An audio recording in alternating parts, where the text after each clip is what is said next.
Une écriture sainte a été envoyée à l'humanité il y a 14 siècles. Le Saint-Coran. Depuis le jour de sa révélation jusqu'au jour du jugement, il restera le seul et dernier guide pour l'humanité. Il y a d'innombrables preuves indiquant que le Coran est la parole de Dieu. Comme par exemple, ses qualités littéraires qu'aucun être humain ne peut imiter, le fait qu'il soit exempt de toute incohérence, et la manière avec laquelle il prédit le futur, et le fait qu'il contienne certaines informations cachées. Le Coran contient un autre miracle qui prouve qu'il est la révélation de Dieu. C'est le nombre remarquable de vérités scientifiques qu'il contient. Dans ce livre qui a été révélé il y a 14 siècles, d'innombrables exemples d'informations n'ont été découverts que par la technologie moderne.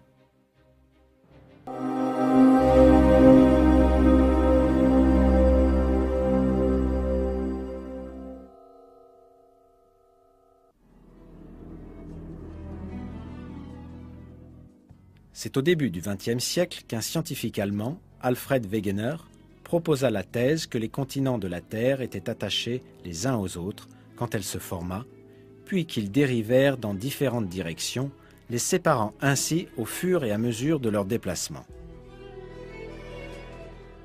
Cette théorie de Wegener a été prouvée dans les années 1980.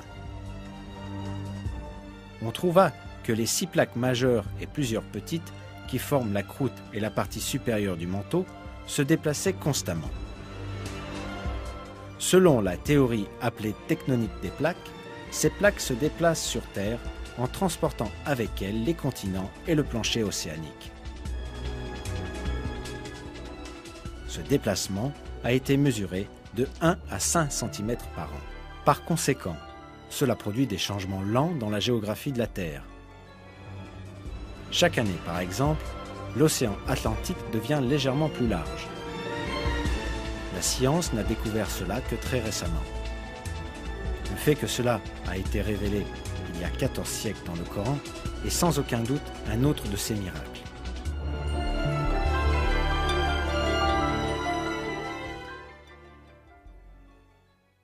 Et tu verras les montagnes, tu les crois figées, alors qu'elles passent comme des nuages. Dieu fait référence au mouvement des montagnes comme une dérive dans un verset du Coran. Aujourd'hui, les scientifiques modernes utilisent aussi le terme de dérive des continents pour ce mouvement. C'est sans aucun doute un grand miracle que ce fait scientifique ait été révélé au 7e siècle, quand les conceptions de la nature de l'univers étaient fondées sur les superstitions et les mythes. C'est une autre preuve très importante montrant que le Coran est la parole de Dieu.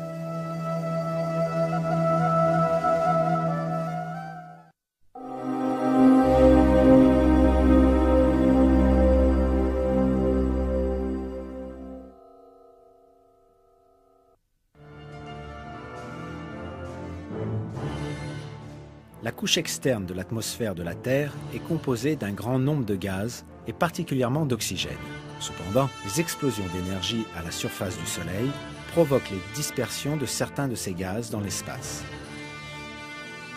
Les chercheurs ont obtenu la première preuve concrète de cela grâce aux navettes spatiales de la NASA.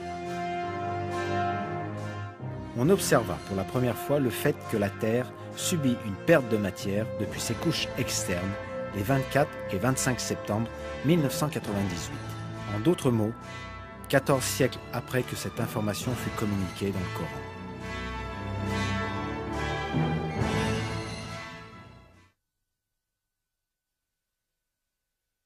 Ne voit-il pas que nous frappons la terre et que nous la réduisons de tous côtés?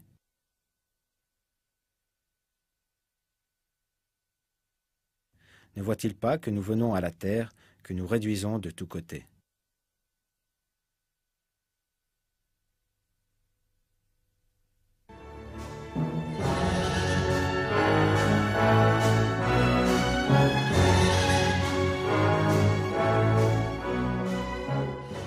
Ces versets peuvent aussi faire référence à des pertes de terre sous un autre aspect. Aujourd'hui, Les calottes polaires fondent et le niveau de l'eau dans les océans augmente.